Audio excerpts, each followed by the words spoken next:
جب موت آنے والی ہوتی ہے تو فرشتوں کو اس کی اطلاع کر دی جاتی ہے۔ سب سے پہلے ایک فرشتہ ہے جس کو حافظ کہتے ہیں۔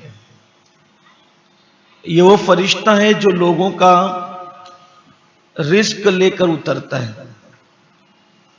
تو پہلے اس کو پتا چلتا ہے کہ انسان مرنے والا ہے۔ اس کی وجہ یہ ہے کہ انسان کا رزق اترنا ہی بند ہو جاتا ہے۔ تو جب اس کا رزق اترنا بند ہو جاتا ہے تو اس کو اطلاع مل جاتی ہے کہ اب اس کا معاملہ ختم ہو گیا۔ حالانکہ یہ بھی روایت میں آیا ہے کہ ایک درخت ہے اور اس درخت پر جتنے انسان ہیں کائنات کے، اس کے ہر پتے پر انسان کا نام لکھا ہوا ہے۔ جب آدمی بیمار پڑتا ہے تو وہ پیلا ہو جاتا ہے، اور جب مرنے والا ہوتا ہے تو وہ سوکھ کر ٹوٹ کر گر جاتا ہے۔ اس پر ہی فرشتوں کو پتا چل جاتا ہے کہ کون دنیا سے جانے والا ہے۔ پھر اللہ کی طرف سے جو اس سے متعلق عملہ ہے فرشتوں کا، جو ان کی ڈیوٹی ہے، کیونکہ فرشتوں کی الگ الگ ڈیوٹی ہے۔ جو موت دینے والے فرشتے ہیں، اصل تو موت اللہ کے حکم سے دی جاتی ہے۔ روح نکالتے ہیں حضرت اسرائیل علیہ السلام، اور ان کے ساتھ فرشتوں کی بہت بڑی تعداد ہے۔ اور جیسا انسان ہوتا ہے اس کے مطابق فرشتوں کی تعداد زمین پر اترتی ہے۔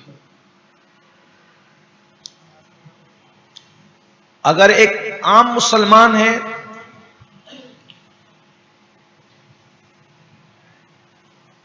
تو کم سے کم 500 فرشتے اس کی روح کے نکلتے وقت حاضر ہوتے ہیں۔ نیک ہے، متقی ہے، پرہیزگار ہے تو پھر تا حد نگاہ فرشتے آتے ہیں۔ اور اللہ کا ولی اگر ہے تو پھر فرشتوں کی بہت بڑی جماعت آتی ہے۔ مختلف احوال ہے سب کی موت کے۔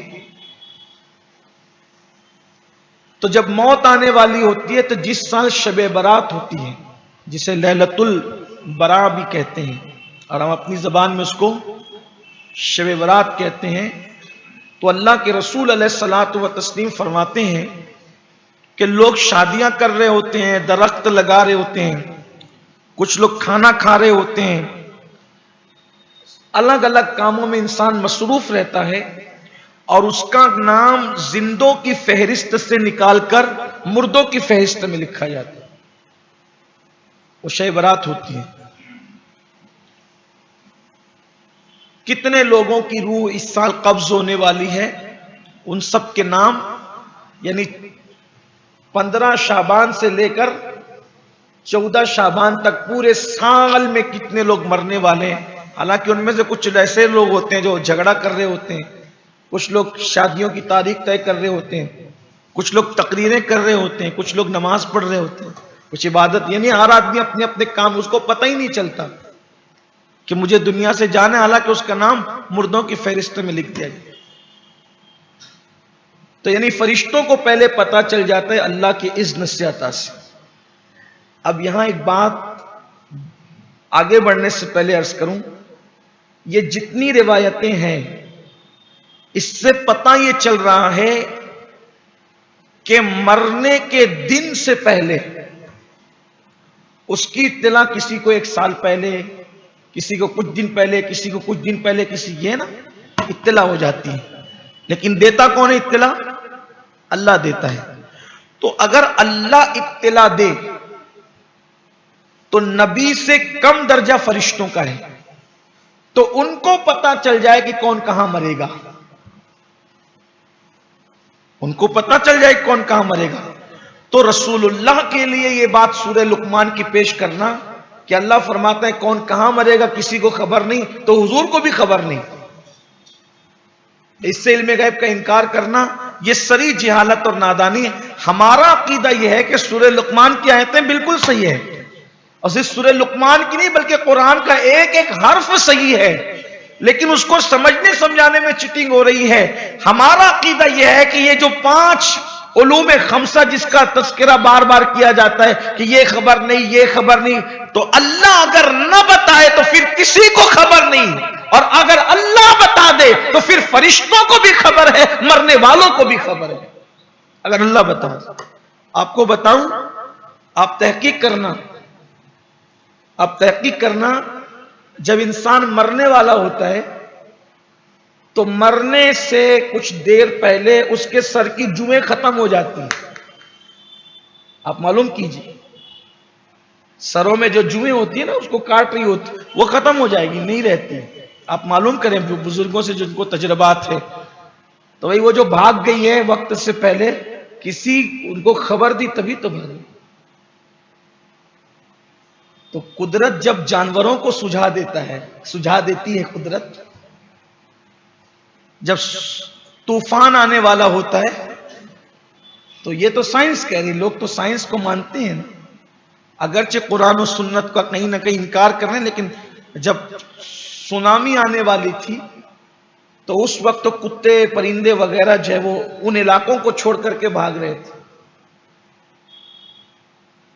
پرندوں کو بھی ایسا ہوا، جو کامیاب نہیں ہو سکے وہاں سے قبل از وقت ہٹنے میں گئے۔ قدرت کا ایک نظام ہے، بلکہ حدیث پاک میں یہاں تک آتا ہے کہ جب مردے پر عذاب ہوتا ہے تو انسان اور جن کے علاوہ جانوروں بھی اس کو محسوس کرتے ہیں، جانور تک اس کو محسوس کرتے ہیں۔ تو حیرت اس بات پر ہے کہ جو چیز لوگ معاذ اللہ جانوروں کے لیے مان لیتے ہیں، وہ چیز اللہ کے محبوبوں کے لیے ماننے میں دقت کیا ہے؟ اور بے شمار ایسے واقعات ہیں، بے شمار، جن سے پتہ چلتا ہے کہ اللہ والوں نے قبل از وقت بتایا کہ میں جانے والا ہوں۔ بلکہ اللہ والے کچھ دنیا دار لوگ بھی آپ دیکھیں گے، کچھ ایسے ہوتے ہیں ان کو محسوس ہوتا ہے تو وہ کہتے ہیں بھئی اس کا حساب یہ کر دینا، اس کو وہ دے دینا، اس کو یہ لے لینا، یہ اس میں لگ جاتے ہیں مرنے سے پہلے۔ میں آپ کو 2-3 مثال دیتا ہوں اللہ والوں کی، دنیا داروں کی تو کیا دینا۔ جس وقت حضرت شمس الدین ترک پانی پتی رحمت اللہ علیہ کو صابر پاک نے رخصت کیا خلافت دے کر، تو فرمایا کہ تمہاری اور میری آخری ملاقات، اب اس کے بعد ملاقات نہیں ہوگی، میرا انتقال ہو جائے گا، میں دنیا سے چلا جاؤں گا۔ کہا حضرت پتہ کیسے چلے گا کہ آپ کا انتقال ہو گیا؟ فیس بک واٹس ایپ وغیرہ کا کوئی دور تو تھا نہیں نا کہ ادھر کوئی مرا ادھر پتہ چل گیا، نہیں بھی مرا تو پتہ چل گیا۔ کچھ لوگوں کا یہ بھی حال ہے، بیچارے کچھ ایسے ہیں کہ چاہتے ہیں کہ وقت سے اللہ مارے اس سے پہلے یہ مار دینا چاہتے ہیں، لیکن اللہ جسے نہ مارنا چاہے اسے آپ واٹس ایپ پہ مار سکتے ہیں، فیس بک پہ مار، حقیقت میں نہیں مار سکتے۔ ہماری جماعت کے کئی مشہور مقرروں کو سال میں 2-3 مرتبہ تو لوگ مار ہی ڈالتے ہیں واٹس ایپ۔ میری تک 2-3 مرتبہ لوگوں نے قرآن خوانیاں کروا دی۔ ابھی اسی سال مدینہ منورہ میں تھا، لوگوں کے میسیجز آنے شروع، آپ خیریت تو ہیں؟ میں نے کہا مدینہ منورہ میں اتنی خیریت تو کوئی نہیں پوچھتا، انڈیا پوچھوں کہ یہ لوگ تو خیریت سے ہیں، تو پتہ چلا کہ گجرات کے کسی علاقے میں مسجدوں سے اعلانات ہوئے کہ بھئی اصالہ ثواب کی محفل ہے، انتقال ہو گیا۔ میں نے کہا ہوتا تو اچھا ہی ہوتا، اس لیے کہ مدینے کی زمین کس کے نصیب میں ہے۔ اسی طرح قاری رضی اللہ صاحب علیہ رحمہ اور دیگر لوگوں، غلام محی الدین سبحانی وغیرہ، ان کے انتقال سے پہلے لوگوں نے کئی بار ان کو مارا، حد کرتے ہیں لوگ۔ لیکن یاد رکھیے ہم کسی کی موت چاہیں تو اسے موت نہیں آتی۔ بہرحال میں نے تو ایسی موت کا ذکر چل رہا ہے، آپ زیادہ ڈر نہ جائیں، تو میں نے ایسی تفریح تباہ کے لیے جو ہے وہ بات کہہ دی۔ تو حضرت شمس الدین ترک پانی پتی نے پوچھا کہ مجھے پتا کیسے چلے گا کہ آپ کا انتقال ہو گیا؟ تو آپ نے فرمایا جس دن تم سے کرامت کا ظہور ہوگا سمجھ جانا کہ میرا انتقال ہوا۔ اور آپ سے کرامت کا ظہور ہوا، وہی آپ بار بار سن چکے ہیں، چراغ جلتا رہا ہواؤں کے دوش پر، طوفان اور آندھی میں بھی چراغ جلتا رہا، آپ سمجھ گئے کہ انتقال ہو گیا۔ پھر اس کے بعد آمیر کے قلعے سے کلیر شریف جانا ہے، اب وہاں جانے تک پہنچیں گے کب؟ شمس الدین ترک پانی پتی فرماتے ہیں کہ میں نے اپنی سواری اٹھائی اور اٹھانے کے بعد میں سوئے کلیر چل پڑا، مجھے ٹھوکر لگی، ٹھوکر لگ کر گرا میں آمیر کے قلعے کے قریب، جب اٹھا تو میں کلیر میں موجود تھا۔ پہنچ گئے، پہنچا دی۔ اسی طریقے سے حضرت حبیب گوری رضی اللہ تعالی، آپ نے فرمایا کہ میرا انتقال ہو جائے، اور پھر وہ سارا کچھ آپ سن چکے ہیں کہ 12 سال تک آپ کا جنازہ لے کر چلتے رہے، کرناٹک میں آپ کا مزار مقدس موجود ہے۔ اسی طریقے سے حضرت مخدوم بہار علامہ شرف الدین یحییٰ منیری رضی اللہ تعالیٰ عنہ، آپ نے فرمایا ایک مخدوم جاتا ہے دوسرا مخدوم آتا ہے، اور میری نماز جنازہ وہی پڑھائے گا جو وہ مخدوم آتا ہے وہ پڑھائے گا۔ اس سے مراد ہمارے مخدوم، ہمارے مرشد سرکار سیدی مخدوم اشرف جہانگیر سمنانی رضی اللہ تعالیٰ۔ بے شمار کئی واقعات اس کے ہیں۔ خود سیدنا ابو بکر صدیق رضی اللہ تعالیٰ نے فرمایا کہ میں دنیا سے جا رہا ہوں، جب میرا انتقال ہو جائے تو میرا جنازہ لے کر رسول اللہ کی چوکھٹ پر جانا اور سرکار سے کہنا جو ساری زندگی ساتھ رہا وہ قبر میں بھی قدموں میں سونا چاہتا ہے، اگر حضور اجازت دیں۔ جملے تو دیکھیں، باطل کے نشیمن پر بجلیاں کیسے گرانے والے جملے، اگر اللہ کے رسول اجازت دیں تو مجھے حضور کے قدموں میں دفن کر دینا، ورنہ مسلمانوں کے قبرستان بقی میں دفن کر دینا۔ اس کا مطلب صدیق کا یہ عقیدہ تھا کہ حضور اب بھی اجازت دے سکتے ہیں، اور پھر بعد وصال بھی صدیق نے مانگا، کیا مانگا؟ حضور کے قدموں میں آرام مانگا۔ اچھا کوئی کہہ نہیں رہا ہے کہ آپ انتقال کر رہے ہیں، دنیا سے جا رہے ہیں، یہ کیا کہہ رہے ہیں آپ؟ حضور کے وصال کو تو 2.5 سال ہو چکے، حضور کیا اجازت دیں گے؟ لیکن وہ سارے عقیدہ رکھنے والے وہی تھے جو محبوب کے نام پہ مر جائے، جب وہ زندہ ہے تو محبوب کیوں زندہ نہیں قبر انور؟ کچھ لوگ تو اتنے جری ہو گئے، کہتے ہیں کہ اگر حضور زندہ ہے تو کیا صحابہ نے حضور کو زندہ دفن کر دیا قبر میں؟ ہم کہتے ہیں تو پھر قرآن کہتا ہے وَلَا تَقُولُوا لِمَن يُقْتَلُ فِي سَبِيلِ اللَّهِ أَمْوَاتٌ بَلْ أَحْيَاءٌ وَلَٰكِن لَّا تَشْعُرُونَ۔ شہید زندہ، یہ تو قرآن کہہ رہا ہے، تو کیا شہیدوں کو زندہ دفن کر دیا گیا قرآن میں؟ جو جواب آپ کا ہوگا وہی جواب ہمارا پھر۔ کیا شہیدوں کو زندہ دفن کیا جاتا ہے؟ قرآن معاذ اللہ جو ہے وہ قرآن کی بات پہ کوئی شک کیا جائے؟ جب قرآن نے کہہ دیا کہ بل احیا، وہ زندہ ہیں، تمہیں شعور نہیں، تو شہید کہتے کس کو ہیں؟ نام مصطفیٰ پہ مر جانے والے کو شہید کہتے ہیں۔ جو ان کے نام پہ مر گیا وہ زندہ ہیں، تو نام والے کی شان کیا ہوگی؟ اور بلکہ بے شمار واقعات ہیں کہ بعد وصال حضور علیہ السلام کو ظاہری طور پر لوگوں نے عالم بیداری میں دیکھا، دیکھنے والوں نے دیکھا، جن کا نصیب ہی پھوٹا ہوا ہے ان کو کیا۔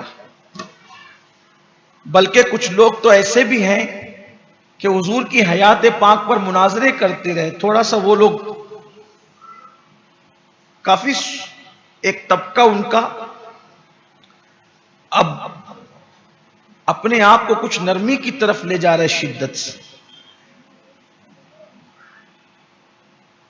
اور ویسے بھی وہ محفلوں کو دیکھ کر کے گفتگو بدلتے رہتے ہیں۔ تو ایک گفتگو میں لکھا بھی ان کی کتاب، ان کے ایک شیخ صاحب مسجد نبوی میں بقول ان کے درس دیتے تھے، حیات النبی پر کسی سے مناظرہ ہو گیا، کسی بدعقیدہ سے، تو اس نے کہا حضور زندہ ہے، تو انہوں نے کہا کہ بالکل زندہ ہیں، اگر آپ چاہیں تو میں دکھا سکتا ہوں۔ انہوں نے کہا ہمارا تو عقیدہ ہی ہے کہ زندہ ہے، لیکن بہرحال دوسروں کے یہاں بھی کہیں نہ کہیں یہ چیزیں ہیں، اور حضور زندہ ہیں الحمدللہ. ہمارے پاس تو کئی دلیلیں ہیں. سیاح کی بھی روایت ہے ان اللہ تعالی حرم علی الارض ان تاکل اجساد الانبیاء فنبی اللہ حی یرزق، کہ اللہ نے زمین پر حرام کر، بے شک اللہ نے زمین پہ حرام کر دیا کہ وہ انبیاء کے جسموں کو کھائیں. اللہ کا نبی زندہ ہے اور اس کو روزی دی جاتی ہے. روزی صرف کھانے کو نہیں کہتے. اگر عربی زبان میں آپ روزی کی طرف جائیں تو پتہ چلے کتنی وسعت ہے اس کے اندر، روزی کے اندر. عربی زبان میں روزی کا اطلاق ضرورت کی ہر چیز پر آتا ہے. اس لیے امام نے بھی اس کو تذکرہ کیا ہے کہ میری روزی مجھ کو نہیں، ان کے صاحبزادے نے کہا ہے، امام نے یہ کہا ہے کاٹا میرے جگر سے غم روزگار کا، یوں کھینچ لیجئے کہ جگر کو خبر نہ. تو انبیاء اپنے قبور میں زندہ ہیں، بات دور نہ نکلے. عرض یہ کر رہا تھا کہ صدیق اکبر نے کہا کہ اجازت لینا، اور پھر وصال کے بعد اجازت لی گئی، اور لی گئی تو دو روایتیں ملتی ہیں. اما جان سیدہ عائشہ صدیقہ فرماتی ہیں کہ میں سو رہی تھی، اجازت لینے والوں نے اجازت لی، میں سو رہی تھی، میں نے خواب میں دیکھا، یعنی مجھ پر اون کی جب نیند کی جو کیفیت تھی، میں نے خواب میں دیکھا کہ قبر انور سے آواز آ رہی ہے یوصل حبیب الی الحبیب، محب کو محبوب سے ملا دیا جائے. لیکن جب میری آنکھ کھلی تو میں نے کہا کہ میں نے یہ سنا. تو جو لوگ بیدار تھے انہوں نے کہا کہ آپ نے خواب میں سنا، ہم نے عالم بیداری میں اس کو سنا. بلکہ علامہ سیوطی رحمت اللہ علیہ خاتم الحفاظ، امام سیوطی تو یہاں تک لکھتے ہیں کہ حجرے اقدس کا دروازہ بند تھا، حضور کے حجرے پاک کا دروازہ بند تھا، وہ دروازہ کھل گیا اور ندا آئی کہ محب کو محبوب سے ملا دیا جائے. وہ تو صدیق تھے، صدیق تھے. وہ تو آج بھی کرم ویسا ہی ہے. وہی بات ہے کہ آنکھ والا، آنکھ والا تیرے جوبن کا تماشا دیکھے، لیکن ہم اس کو یوں کہتے ہیں آنکھ والا جو تیرا بن کے تماشا دیکھے. جو ان کا بن جائے پھر وہ دیکھتا ہے کہ دل میں ہو یاد تیری گوشے تنہائی ہو، پھر تو خلوت میں عجب انجمن آرائی. اور ایک مقام پر امام نے بھی فرمایا، کہتے ہیں کہ مٹ جائے یہ خودی تو وہ جلوہ کہاں نہیں. لوگ مدینے میں قید کرنے کے چکر میں، ہمارا عقیدہ تو یہ ہے کہ مٹ جائے یہ خودی. اگر ہم اپنے آپ کو مٹا دیں محبوب کے عشق میں تو پھر یار ہی یار کی بہاریں. تو وقت سے پہلے اللہ جسے چاہتا ہے، یہی بات آپ آج عرض کرنی ہے، اور جلدی جلدی سے وہ روح کا سفر مکمل کرنا ہے. پھر انشاءاللہ قبر کی وادیاں تک ہم پہنچیں گے تصورات میں، لیکن ڈر نہیں لگے گا آپ کو. پہلے تصور میں پہنچو، حقیقت میں بھی پہنچیں.